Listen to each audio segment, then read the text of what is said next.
ಹರಿಹರ ಪಂಚಮಸಾಲಿ ಪೀಠದಲ್ಲಿ high drama ನಡೀತಾ ಇದೆ. ಮಠದಲ್ಲಿ ಲೆಕ್ಕ ಕೊಡ್ತಾ ಇದ್ದಾರೆ ಟ್ರಸ್ಟಿಗಳು. ಟ್ರಸ್ಟಿಗಳ ಸಭೆಯನ್ನ ಬಹಿಷ್ಕರಿಸಿರುವಂತದ್ದು ವಚನಾನಂದ ಶ್ರೀ.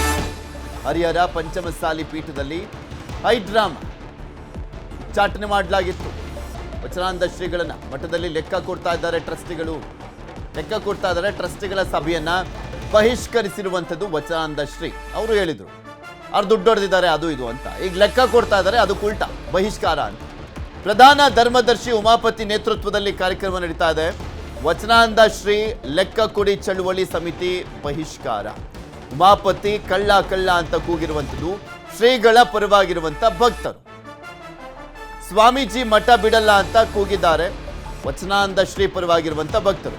ಟ್ರಸ್ಟಿಗಳೇ ಹೊರ ಹೋಗಲಿ ಅಂತ ಹೇಳ್ತಾ ಇದ್ದಾರೆ. ಟ್ರಸ್ಟಿಗಳು ಹಾಗೂ ಭಕ್ತರ ನಡುವೆ ವಾಕ್ಸಮರ ಕೂಡ ಏರ್ಪಟ್ಟಿದೆ. 20 ಕೋಟಿ ಅಕ್ರಮವಾಗಿದೆ ಎಂಬ ಆರೋಪಕ್ಕೆ ಇಂದು ಖರ್ಚು ವೆಚ್ಚಗಳ ಲೆಕ್ಕವನ್ನ ಕೊಡಲಿದ್ದಾರೆ ಟ್ರಸ್ಟಿಗಳು. ಸ್ವಾಮೀಜಿ ಪರ ಭಕ್ತರ ದಂಡು ನಿಂತಿದೆ.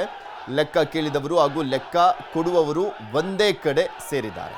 ಯಾವುದೇ ಅಹಿತಕರ ಘಟನೆ ನಡೆಯದಂತೆ ಬಿಗಿ ಬಂದೋಬಸ್ತನ್ನು ಮಾಡಲಾಗಿದೆ. 2 ಡಿವೈಎಸ್ಪಿ, 7 ಜನ ಇನ್ಸ್ಪೆಕ್ಟರ್, 14 ಜನ PSI, 18 PSI ನಿಯೋಜನೆ ಮಾಡಲಾಗಿದೆ.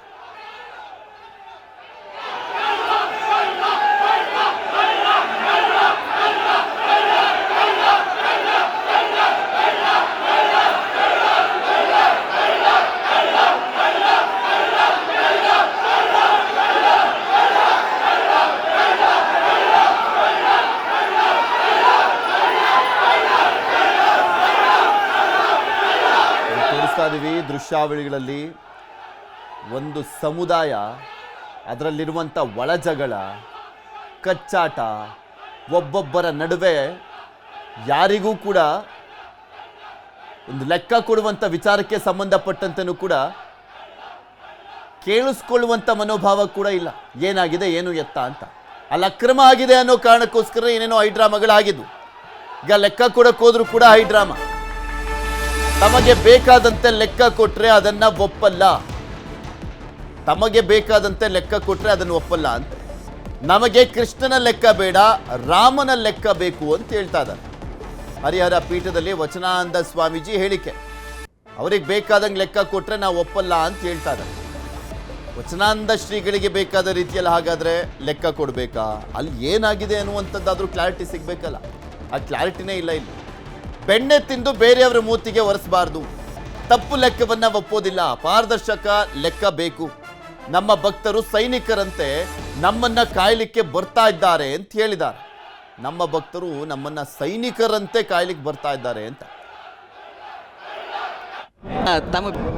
ಇದು ನಮಗೆ ಅತ್ಯಂತ ಖುಷಿ ಕೊಟ್ಟ ದಿನ. ಇದು ಪಂಚಮಸಾಲಿ ಸಮುದಾಯ ಜಾಗೃತದ ದಿನ. ಇದು ತಮಗೆ ಬೇಕಾದಂಗೆ ಲೆಕ್ಕ ಕೊಟ್ಟು ಹೋಗಕ್ಕೆ ಬಂದಾರ ಅವ್ರ. ಇದನ್ನು ಸಮಾಜ ಒಪ್ಪೋದಿಲ್ಲ. ಅದಕ್ಕೆ ಹೋರಾಟ ಸಮಿತಿ ಅಧ್ಯಕ್ಷರಿರುವಂತಹ ನಮ್ಮ ಪರಮೇಶ್ ಗೌಡ್ರು ಹೊಳಸಿರಿಗೇರಿಯವರು, ನಮ್ಮ ಅಡ್ಮಿನಿಸ್ಟ್ರೇಟ್ರು ಮತ್ತು ನಮ್ಮ ಸಮಾಜದ ಎಲ್ಲ ಹಿರಿಯರು ಲೆಕ್ಕ ಕೊಡಬೇಕಾದ್ರೆ ಇದು ಆಡಿಟ್ ಮಾಡಿ ಕೃಷ್ಣನ ಲೆಕ್ಕ ಕೊಡೋದಲ್ಲ, ರಾಮನ ಲೆಕ್ಕ ಬೇಕಾಗಿದೆ. ತಾವು ಮೊಸರು ತಿಂದು ಇನ್ನೂರು ವರ್ಷಕ್ಕೆ ಹೊಂಟಿದ್ರು ಅವರು. ಕಳೆದ 23 ವರ್ಷದಿಂದ ಉಚ್ಚಾಟಿತ ಪ್ರಧಾನ ಧರ್ಮದರ್ಶಿ ತನ್ನ ಮನೆಯಲ್ಲಿ ನಮ್ಮ ಮಹಾಂತಜರ ಫೋಟೋ ಇಟ್ಕೊಂಡಿಲ್ಲ ಆತ. ಬಸವಣ್ಣವರ ಫೋಟೋ ಹಾಕದ ಹಾಗೇನೆ ಮತ್ತು ಸಾಕಷ್ಟು ಅವ್ಯವಹಾರಗಳನ್ನ ಮಾಡಿದ್ದು ಜಾಹೀರಾಗಿದೆ. ಆ ಹಿನ್ನೆಲೆಯಲ್ಲಿ ನಾವು ನಮ್ಮ ಭಕ್ತರು ಏನು ಕೇಳ್ತಾ ಇದ್ದಾರೆ, ಲೆಕ್ಕ ಕೊಡಿ ಅಂತ, ಪಾರದರ್ಶಕವಾಗಿರಬೇಕು ಅಂತ. ಸರ್ಕಾರದ ಬಂದಂತಹ ಹಣ 2008ನೇ ಇಸ್ವಿಯಿಂದ ಇಲ್ಲಿವರೆಗೆ ಏನೇನೋ ಬಂದಿದೆ ಅನ್ನೋದನ್ನು ನಮ್ಮ ಒಬ್ಬ ಟ್ರಸ್ಟಿನೇ ಹೇಳಿದ್ದಾರೆ. ಅವ್ರದ್ದೆಲ್ಲ ಪಿನ್ ಟು ಪಿನ್ ಅವರೆಲ್ಲ ಒಂದೊಂದನ್ನು ಬಯಲು ಮಾಡಿದ್ದಾರೆ ಅವರು. ಅದು ರೆಕಾರ್ಡ್ ಆಗಿದೆ. ಅದು ರೆಕಾರ್ಡ್ ಆದ ಮೇಲೆ ಇನ್ನೆಲ್ಲಿ ನಮ್ಮದು ಬಟಾ ಬಯಲಾಗತ್ತೆ ಅಂತೇಳಿ ಅದನ್ನು ಕದ್ಕೊಂಡು ಹೋದ್ರು ಅವರು. ಇವತ್ತು ನಮ್ಮ ಡಾಕ್ಟರ್ ರಾಜ್ಕುಮಾರ್ ಅವರು ಬಂದ ಮೇಲೆ, ಜೊತೆಗೆ ಎಲ್ಲಕ್ಕಿಂತ ಮುಖ್ಯವಾಗಿ ನಮ್ಮ ಡಾಕ್ಟರ್ ಮಹಾಂತ ಶಿವಾಚಾರ್ಯ ಮಹಾಸ್ವಾಮಿಗಳಿಗೆ ಎಷ್ಟೆಲ್ಲ ಕಿರುಕುಳ ಕೊಟ್ಟಿದ್ದಾರೆ, ಎಷ್ಟೆಲ್ಲ ನೋವುಗಳು ಕೊಟ್ಟಿದ್ದಾರೆ, ಅದನ್ನು ಅವರು ಡೈರಿಯಲ್ಲಿ ಬರೆದಿದ್ದಾರೆ. 2011ರಲ್ಲೇ ಅವರಿಗೆ ಸಾಕಷ್ಟು ನೋವನ್ನು ಕೊಟ್ಟಿದ್ದಾರೆ. ಇವರನ್ನು ಉಚ್ಚಾಟನೆ ಮಾಡದೇ ಸಮಾಜ ಉದ್ಧಾರ ಆಗೋದಿಲ್ಲ ಅಂತ ಹೇಳಿದ್ದಾರೆ. ಅವಾಗನೇ ಅತ್ಯಂತ ನೋವಿನಿಂದ, ಅತ್ಯಂತ ದುಃಖದಿಂದ ಅವರ ಕಣ್ಣಲ್ಲಿ ನೀರು ಬಂದಿಲ್ಲ, ಕಣ್ಣಲ್ಲಿ ರಕ್ತ ತರಿಸಿದ್ದಾರೆ ಇವರು. ಅಷ್ಟೊಂದು ಮಾನಸಿಕವಾಗಿ ಕಿರುಕುಳ ಕೊಟ್ಟು ನಮ್ಮ ಮಹಾಂತಜರ ಲಿಂಗೈಕ್ಯ ಆಗಿದ್ದನ್ನು ಸಂಭ್ರಮ ಪಟ್ಟಾರವರು. ಇದೇ ವಿಚಾರಕ್ಕೆ ಸಂಬಂಧಪಟ್ಟಂತೆ ಇನ್ನಷ್ಟು ಮಾಹಿತಿಯನ್ನು ಕೊಡ್ತಾ ಹೋಗ್ತಾರೆ ನಮ್ಮ ದಾವಣಗೆರೆಯ ಪ್ರತಿನಿಧಿ ಸಂಜಯ್ ನಮ್ಮ ಜೊತೆ ದೂರವಾಣಿ ಸಂಪರ್ಕದಲ್ಲಿ ಜಾಯ್ನ್ ಆಗಿದ್ದಾರೆ. ಸಂಜಯ್, ಹೇಗಿದೆ ಪರಿಸ್ಥಿತಿಯಲ್ಲಿ? ಈಗ ಹೈಡ್ರಾಮಾ ನಡೀತಾ ಇತ್ತಲ್ಲ? ಎಸ್ ಪೃಥ್ವಿರಾಜ್, ಏನು ಇವತ್ತು ಲೆಕ್ಕ ಕೊಡುವಂತಹ ಕಾರ್ಯಕ್ರಮ ಹರಿಹರ ಪಂಚಮಸಾಲಿ ಪೀಠದಲ್ಲಿ ನಡೀತಾ ಇತ್ತು. ಈ ವೇಳೆ ಏನು ಮಠದ ಏನು ಮಹಾಂತ ಸ್ವಾಮೀಜಿ ಅವರ ಗದ್ದಿಗೆಗೆ ಆಗಮಿಸಿದಂತಹ ವೇಳೆ ಏನು ಟ್ರಸ್ಟಿಗಳು ಒಂದು ನಮಸ್ಕರಿಸಿ ಲೆಕ್ಕ ಕೊಳ್ಳು ವೇದಿಕೆ ಹತ್ತ ಹೊರಟಿದ್ರು. ಈ ವೇಳೆ ಏನು ಸ್ವಾಮೀಜಿಯ ಬೆಂಬಲಿಗರು ಏನಿದ್ರು ಅವರು ಒಂದು ಘೋಷಣೆಗಳನ್ನ ಕೂಗ್ತಾ ಬಂದ್ರು. ಏನು ಕಳ್ಳರು ಬಂದಿದ್ದಾರೆ ಮಠಕ್ಕೆ ಅಂತ ಹೇಳಿ, ಕಳ್ಳರು ಅಂತ ಹೇಳಿ ಕೂಗ್ತಾ ಬಂದ್ರು. ಈ ವೇಳೆ ಅವ್ರ ಕಡೆಯಿಂದನೂ ಕೂಡ ಘೋಷಣೆಗಳು ಆರಂಭ ಆದವು. ಎರಡರ ಮಧ್ಯೆ ಕೂಡ ಒಂದಿಷ್ಟು ಕೈ ಮಿಲಾಯಿಸುವ ಹಂತಕ್ಕೆ ಹೋಗಿದ್ರು ಅಂತಾನೆ ಹೇಳ್ಬೋದು. ಯಾಕಂದ್ರೆ ಅಲ್ಲಿ ಪೊಲೀಸರು ಇದ್ದಿದ್ರಿಂದ ಸಾಕಷ್ಟು ಏನು ಅವರನ್ನ ತಡೆಗಟ್ಟುವಂತ ಕೆಲಸಗಳನ್ನ ಮಾಡಿದ್ರು. ಏನು ಟ್ರಸ್ಟಿಗಳ ಕಡೆ ಅವ್ರನ್ನೆಲ್ಲರನ್ನೂ ಕೂಡ ಏನು ಮಠದಿಂದ ಏನು ಹೊರಗಡೆ ಕಳಿಸಿ ವೇದಿಕೆ ಹತ್ತ ಕಳಿಸಿದ್ರಿಂದ ಒಂದಿಷ್ಟು ತಿಳಿಗೊಳ್ತು ಅಂತ ಹೇಳ್ಬೋದು. ಅಲ್ಲಿ ಇಲ್ಲ ಅಂದ್ರೆ ಸಾಕಷ್ಟು ಒಂದು ಘಟನೆಗಳೇ ನಡೆದು ಹೋಗ್ತಿತ್ತು. ಅದಲ್ಲದೆ ಕೂಡ ಏನು ಈಗ ಇವ್ರು ಕೇಳುವಂಥದ್ದು ಟ್ರಸ್ಟಿಗಳು, ನಾವು ಈಗಾಗಲೇ ಎಲ್ಲಾ ದಾಖಲೆಗಳನ್ನು ತಗೊಂಡ್ ಬಂದಿದ್ದೀವಿ, ನಾವು ಲೆಕ್ಕವನ್ನು ಕೊಡ್ಲಿಕ್ಕೆ ಬಂದಿದ್ದೀವಿ, ಲೆಕ್ಕ ತಗೊಳ್ಳುವಂತವ್ರು ವೇದಿಕೆ ಹತ್ರ ಬರ್ಬೇಕು ಅನ್ನೋ ಒಂದು ಮಾತನ್ನ ಈಗ ಟ್ರಸ್ಟಿಗಳು ಹೇಳ್ತಿರುವಂತ. ಆದ್ರೆ ಎಲ್ಲ ಒಂದ್ ಕಡೆ ಇವರು ಏನು ಲೆಕ್ಕ ಕೊಡಿ ಚಳುವಳಿಯವರು ಏನಿದ್ರು ಅವರೆಲ್ಲರೂ ಕೂಡ ಯಾವುದೇ ಕಾರಣಕ್ಕೂ ನಿಮ್ಮ ಲೆಕ್ಕವನ್ನ ನಾವು ಒಪ್ಪೋದಿಲ್ಲ ಅಂತ ಹೇಳಿ, ಅದಲ್ಲದೆ ಕೂಡ ಮಠದ ಒಳಗೆ ಕೂಡ ಯಾರು ಬರಬಾರ್ದು ಅಂತೇಳಿ ಏನು ರಾಣೆಬೆನ್ನೂರಿನ ಮಾಜಿ ಶಾಸಕ ಅರುಣ್ ಪೂಜಾರಿ ಏನಿದ್ರು ಅವ್ರ ನೇತೃತ್ವದಲ್ಲಿ ಬಾಗಿಲಿಗೆ ಪ್ರತಿಭಟನೆಯನ್ನ ಕೂತಿರುವಂತದ್ದು. ಯಾರು ಕೂಡ ಟ್ರಸ್ಟಿಗಳು ಮಠದ ಒಳಗೆ ಸದ್ಯ ಬರೋಂಗಿಲ್ಲ, ನಮಗೆ ಪಕ್ಕಾ ಲೆಕ್ಕ ತಗೊಂಡು ನೀವು ಒಳಗಡೆ ಬರಬೇಕು ಅನ್ನೋ ಒಂದು ಆಗ್ರಹವನ್ನ ಈಗ ಅವರು ಲೆಕ್ಕ ಅಂದ್ರೆ ಇವ್ರಿಗೆ ಬೇಕಾದ ರೀತಿಯಲ್ಲಿ ಲೆಕ್ಕ ಕೊಡ್ಬೇಕಂತ. ಅವ್ರ ಕೊಡ್ತಾ ಇರುವಂತ ಲೆಕ್ಕದಲ್ಲಿ ಏನ್ ಲೋಪ ಇದೆಯಂತೆ ಅದನ್ನ ಹೇಳ್ಬೇಕಲ್ವಾ? ಇನ್ನು ಲೆಕ್ಕ ಕೊಡಕ್ ಮುಂಚೆನೆ ಸರಿ ಇಲ್ಲ ಅಂತ ಹೇಳಿದ್ರೆ ಎಸ್ ಪೃಥ್ವಿರಾಜ್, ಏನಂದ್ರೆ ಈಗಾಗಲೇ ಈಗ ಇವರು ಕೂಡ ಏನು ಲೆಕ್ಕ ಕೊಡಿ ಚಳುವಳಿಯವರು ಅಂತ ಅವರು ಕೂಡ ನಾವು ಕೆಲವೊಂದಿಷ್ಟು ಗ್ರಾಮಗಳಿಗೆ ಭೇಟಿ ನೀಡಿ ಕೆಲವೊಂದಿಷ್ಟು ಮಾಹಿತಿಗಳನ್ನ ತಗೊಂಡಿದ್ದೀವಿ. ಆದ್ರೆ ಇಲ್ಲಿ ಏನು ಕೆಲವೊಂದಿಷ್ಟು ದವಸ ಧಾನ್ಯಗಳಿರ್ಬೋದು, ಒಡವೆಗಳ ಮುಖಾಂತರ ದಾನವನ್ನಾಗಿ ಏನು ಮಠಕ್ಕೆ ನೀಡಿದಂಥವ್ರು ಇರ್ಬೋದು, ಇವು ಕೆಲವೊಂದಿಷ್ಟು ಯಾವುದು ಕೂಡ ರಸೀದಿಗಳೇ ಇಲ್ಲೇ ಇಲ್ಲ. ಆದ್ರೆ ಇವರು ಅಂತವರ ಲೆಕ್ಕಗಳನ್ನ ಮಿಸ್ ಮಾಡಿ ಏನು ರಸೀದಿಗಳಿದೆ ಅದಷ್ಟೇ ಲೆಕ್ಕವನ್ನ ಕೊಡ್ತಾ ಇದ್ದಾರೆ. ಇನ್ನು ಸಾಕಷ್ಟು ಕೋಟ್ಯಾಂತರ ರೂಪಾಯಿ ಹಣ ಮಠಕ್ಕೆ ಬಂದಿದೆ. ಆದ್ರೆ ಇದು ಯಾವುದು ಕೂಡ ಕೆಲವೊಂದಿಷ್ಟು 20 ಕೋಟಿಗೂ ಅಧಿಕ ಹಣ ಬಂದಿರುವಂತದ್ದು ರಸೀದಿಗಳೇ ಇಲ್ಲ. ಅಂಥದ್ದು ಕೂಡ ಲೆಕ್ಕವನ್ನ ಒಂದು ತಪ್ಪದೆ ನಮಗೆ ಲೆಕ್ಕ ಪೈಸೆ ಟು ಪೈಸೆ ಕೊಟ್ರೆ ಮಾತ್ರ ನಾವು ತಗೊಳ್ತೀವಿ. ಇನ್ನು 2-3 ತಿಂಗಳು ಕಾಲಾವಕಾಶ ತಗೊಳ್ಳಿಬೇಕಾದ್ರೆ ಈಗ ದಿಢೀರ್ನೆ ಮಾಡುವಂಥದ್ದು ಏನಿತ್ತು ಅಂತ ಹೇಳಿ ಈಗ ಲೆಕ್ಕ ಕೊಡಿ ಚಳುವಳಿಯವರು ಕೇಳ್ತಿರುವಂತದ್ದು. ಆದ್ರೆ ನಾವು ಯಾವುದೇ ಲೆಕ್ಕವನ್ನ ಮಿಸ್ ಮಾಡಿಲ್ಲ, ಎಲ್ಲವನ್ನು ಕೂಡ ಪೈಸೆ ಟು ಪೈಸೆ ಲೆಕ್ಕ ಕೊಡ್ತೀವಿ ಅಂತ ಹೇಳಿ ಈಗಾಗಲೇ ಏನು ಟ್ರಸ್ಟಿ ಅವರು ಕೂಡ ಒಂದು ಈಗ ಲೆಕ್ಕದ ಒಂದು ಪುಸ್ತಕವನ್ನು ಇಟ್ಕೊಂಡು ವೇದಿಕೆಗೆ ಆಗಮಿಸಿರುವಂತದ್ದು. ಪೃಥ್ವಿರಾಜ್, ಅವರೊಂದಿಬ್ಬರನ್ನ ಉಚ್ಚಾಟನೆ ಎಲ್ಲ ಮಾಡಿದ್ರಲ್ಲ, ಕಾನೂನಿನ ಪ್ರಕಾರ ಉಚ್ಚಾಟನೆ ಮಾಡಬಹುದಂತ, ಆ ಟ್ರಸ್ಟಿಗಳನ್ನ ಕೈ ಬಿಡಬಹುದಂತ. ಈ ಟ್ರಸ್ಟಿಗಳನ್ನ ಒಳಗಡೆ ಬಿಡ್ತಾ ಇಲ್ವಲ್ಲ, ಈಗ ಯಾರಿಗ ಹಕ್ಕಿದೆ ಆ ಮಠದಲ್ಲಿ ಅನ್ನುವಂಥದ್ರ ಬಗ್ಗೆ ಏನ್ ತೀರ್ಮಾನ ಆಗ್ತಾ ಇದೆ? ಎಸ್ ಪೃಥ್ವಿರಾಜ್, ಈಗ ನಿನ್ನೆ ಕೂಡ ಏನು ರಾಜ್ಯಾಧ್ಯಕ್ಷರು ಆದಂತ ಸೋಮಣ್ಣನವರು ಕೂಡ ಈಗ 3 ಜನರನ್ನ, ಉಮಾಪತಿ ಸೇರಿದಂತೆ 3 ಜನರನ್ನ ಈಗ ನಿನ್ನೆ ಉಚ್ಚಾಟನೆ ಮಾಡಲಾಗಿತ್ತು. ಆದ್ರೆ ಅವರು ಕೂಡ ಇವತ್ತು ದಾಖಲೆ ತಗೊಂಡು ಬಂದಿದ್ದಾರೆ. ಅಂದ್ರೆ ಅವ್ರು ಹೇಳೋ ಬಯಲಾ ಪ್ರಕಾರ ಇಲ್ಲಿ ಯಾರು ಸರಿಯಾದ ಲೆಕ್ಕಗಳನ್ನ ಕೊಟ್ಟಿರಲ್ಲ, ವಂಚನೆಯನ್ನ ಮಾಡಿರ್ತಾರೆ, ಈ ಸರಿಯಾದ ಕೆಲಸ ಕಾರ್ಯಗಳನ್ನ ಆಗಿರೋದಿಲ್ಲ, ಅಂತವ್ರನ್ನ ನಾವು ಉಚ್ಚಾಟನೆ ಮಾಡಬಹುದು ಅಂತ ಬಯಲಾದಲ್ಲೇ ಇದೆ. ಹಾಗಾಗಿ ಆ ಒಂದು ಇದು ಬೇಸ್ ಮೇಲೆ ನಾವು ಇವ್ರನ್ನ ಉಚ್ಚಾಟನೆ ಮಾಡಿದೀವಿ ಅಂತ ಹೇಳಿ ಈಗಾಗಲೇ ಸೋಮಣ್ಣನವರು ಹೇಳಿರುವಂತದ್ದು. ಪೃಥ್ವಿರಾಜ್, ಈಗ ಸದ್ಯ ಈಗ ಲೆಕ್ಕ ಕೊಡ್ಲಿಕ್ಕೆ ಈಗ ಎಲ್ಲ ಆರಂಭ ಆಗಿದೆ. ಈಗ ಲೆಕ್ಕ ತಗೊಳ್ಳುವಂತವ್ರು ಯಾರು ಕೂಡ ವೇದಿಕೆ ಹತ್ರ ಬರ್ತಾ ಇಲ್ಲ. ಈಗ ಅವರ ಪಾಡಿಗೆ ಅವರು ವೇದಿಕೆಯಲ್ಲಿ ಏನು ಆರಂಭ ಮಾಡಿರುವಂತದ್ದು. ಆದ್ರೆ ಇಲ್ಲಿ ಒಂದು ಗುಂಪು ಸ್ವಾಮೀಜಿ ರಕ್ಷಣೆಗೆ ಮಠದಲ್ಲಿ ನಿಂತಿರುವಂತದ್ದು, ಇನ್ನೊಂದಿಷ್ಟು ಗುಂಪುಗಳು ಇಲ್ಲಿ ಲೆಕ್ಕ ಕೊಡಿ ಚಳುವಳಿ ಕಡೆ ಬಂದಿರುವಂತದ್ದು.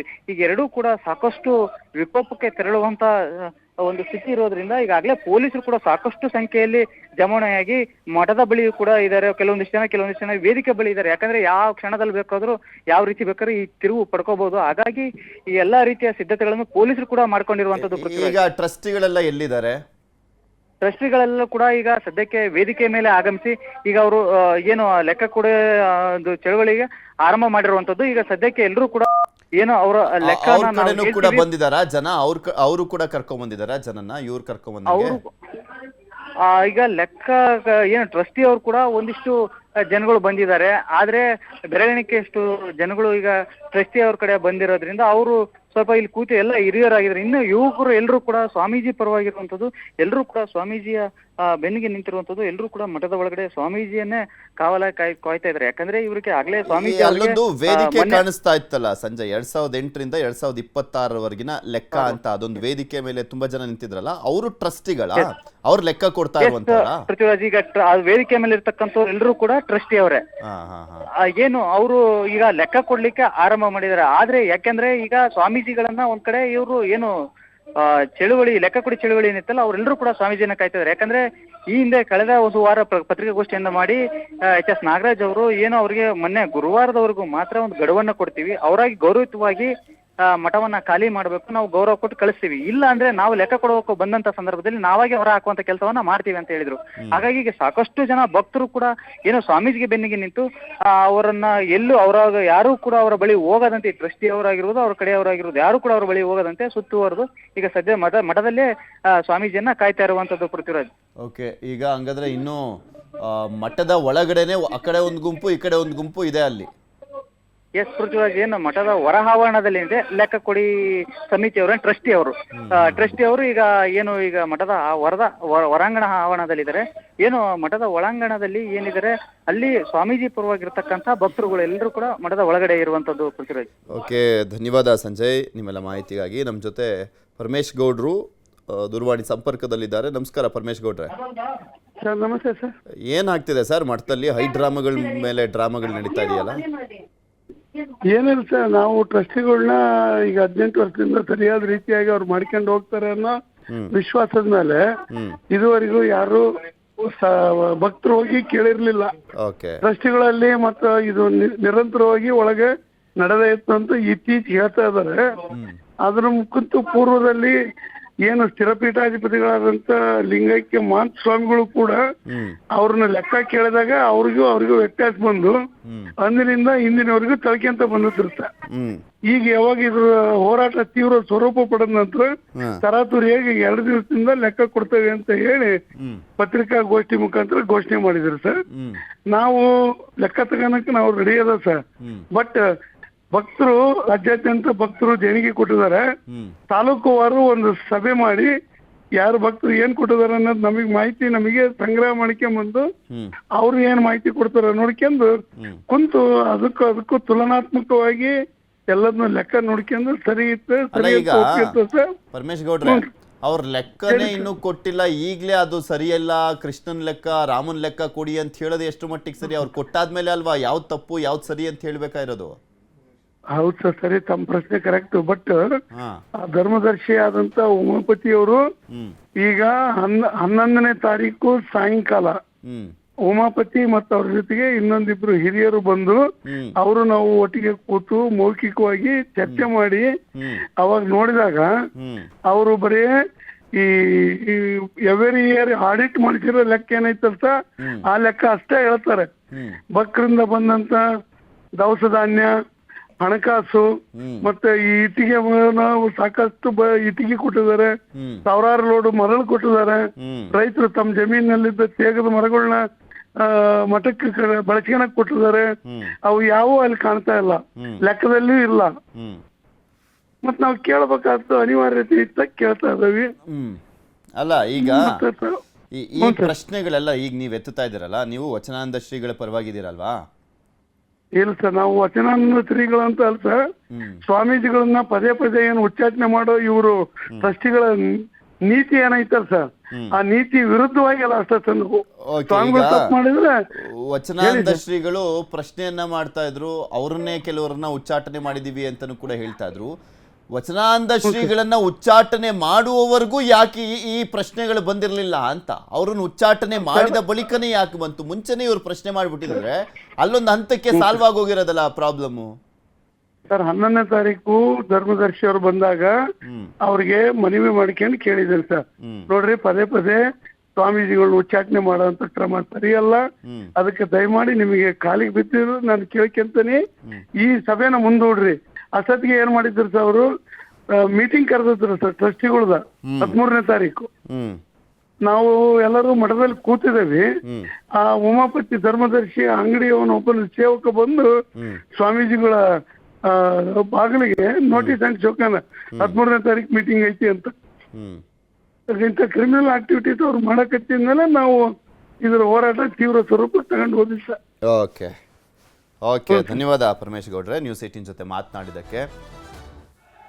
ನೋಡ್ತಾ ಇದೀವಲ್ಲ ಹೈಡ್ರಾಮಾ ಯಾವ ರೀತಿಯಾಗಿ ನಡೀತಾ ಇದೆ. ಹರಿಹರ ಪೀಠದಲ್ಲಿ ಭಾರಿ ಹೈಡ್ರಾಮಾ. ಮಠದ ಬಳಿ ಕುಳಿತ ಲೆಕ್ಕ ಕೊಡಿ ಸಮಿತಿಯ ಸದಸ್ಯರು, ಲೆಕ್ಕ ಕೊಡಿ ಸಮಿತಿ ಸದಸ್ಯರು ಮಠದ ಬಳಿ ಕೂತಿದ್ದಾರೆ. ಯಾರನ್ನೂ ಕಾರ್ಯಕ್ರಮಕ್ಕೆ ಬಿಡ್ತಾ ಇಲ್ಲ. ಅವ್ರು ಲೆಕ್ಕ ಕೊಡ್ತೀವಿ ಅಂತ ಬಂದ್ರೆ ಲೆಕ್ಕ ಕೊಡಿ ಅನ್ನುವಂಥ ಸಮಿತಿಯವರೇ ಒಳಗಡೆ ಬಿಡ್ತಾ ಇಲ್ಲ. ಮತ್ತಿನ್ನೇನಕ್ಕೆ ಲೆಕ್ಕ ಕೊಡಿ ಅನ್ನುವಂಥ ಸಮಿತಿ ನಿಮ್ಮದು? ಮಾಜಿ ಶಾಸಕ ಅರುಣ್ ಪೂಜಾರ್ ನೇತೃತ್ವದಲ್ಲಿ ಕುಳಿತಿರುವಂಥದ್ದು ಭಕ್ತರು. ಮಾಜಿ ಶಾಸಕ ಅರುಣ್ ಪೂಜಾರ್ ನೇತೃತ್ವದಲ್ಲಿ ಕೂತ್ಕೊಂಡಿದ್ದಾರೆ ಒಂದು ಟೀಮ್. ನಿಮ್ಗೆ ತೋರಿಸ್ತಾ ಇದ್ದೀನಿ ನೋಡಿ. ಅರುಣ್ ಕುಮಾರ್ ಪೂಜಾರ್ ಅವ್ರ ನೇತೃತ್ವದಲ್ಲಿ ಕೂತ್ಕೊಂಡಿದ್ದಾರೆ. ಅಲ್ಲಿ ಒಳಗಡೆ ಯಾರನ್ನು ಬಿಡ್ತಾ ಇಲ್ಲ. ಇವರು ಲೆಕ್ಕ ಕೊಡಿ ಸಮಿತಿಯ ಸದಸ್ಯರುಗಳು, ಭಕ್ತರು. ಲೆಕ್ಕ ಕೊಡ್ತೀವಿ ಅಂತ ಬಂದಿದ್ದಾರೆ ಟ್ರಸ್ಟಿಗಳು, ಅವ್ರಿಗೆ ಬಿಡ್ತಾ ಇಲ್ಲ. ಅವರೊಂದು ಕಡೆ ಇದ್ದಾರೆ, ಅವ್ರು ಲೆಕ್ಕ ಕೊಡ್ತಾ ಇದ್ದಾರಂತೆ, ಒಂದು ಕಡೆ ಇದ್ದಾರಂತೆ. ಅವರೊಂದು ಬೋರ್ಡ್ ಹಾಕ್ಕೊಂಡು ಬ್ಯಾನರ್ ಹಾಕ್ಕೊಂಡು ಅಲ್ಲಿ ಲೆಕ್ಕ ಕೊಡ್ತಾ ಇದ್ದಾರೆ. ಎಲ್ಲಿ ಯಾವಾಗ 2008ರಿಂದ 26ವರೆಗೆ, ಅಂದರೆ 18 ವರ್ಷದ ಲೆಕ್ಕ. ಅವ್ರ ಲೆಕ್ಕ ನಮಗೆ ಬೇಡ, ಸರಿಯಾದ ಲೆಕ್ಕವನ್ನು ಕೊಡಬೇಕು ಅಂತ ಹೇಳ್ತಾ ಇದ್ದಾರೆ. ವಚನಾನಂದ ಶ್ರೀಗಳ ಪರವಾಗಿರುವಂಥವ್ರು. ಅವರು ಕೃಷ್ಣನ ಲೆಕ್ಕ ಕೊಡ್ತಾ ಇದ್ದಾರೆ, ನಮಗೆ ರಾಮನ ಲೆಕ್ಕ ಬೇಕು ಅಂತ ಇವ್ರು ಹೇಳ್ತಾ ಇದ್ದಾರೆ, ವಚನಾನಂದ ಶ್ರೀ. ಬಟ್ ಇನ್ನು ಲೆಕ್ಕನೇ ಕೊಟ್ಟಿಲ್ಲ, ಯಾವ್ದು ಸರಿ ಯಾವ್ದು ತಪ್ಪು ಅಂತ ಹೇಳೋದಕ್ಕೆ ಲೆಕ್ಕನೇ ಕೊಟ್ಟಿಲ್ಲ. ಇನ್ನು ಈಗಲೇ ವಿರೋಧ ಮಾಡಲಾಗ್ತಾ ಇದೆ. ಭಕ್ತರು ಕೂತ್ಕೊಂಡು ಅಲ್ಲಿ ಪ್ರತಿಭಟನೆ ಮಾಡ್ತಾ ಇದ್ದಾರೆ.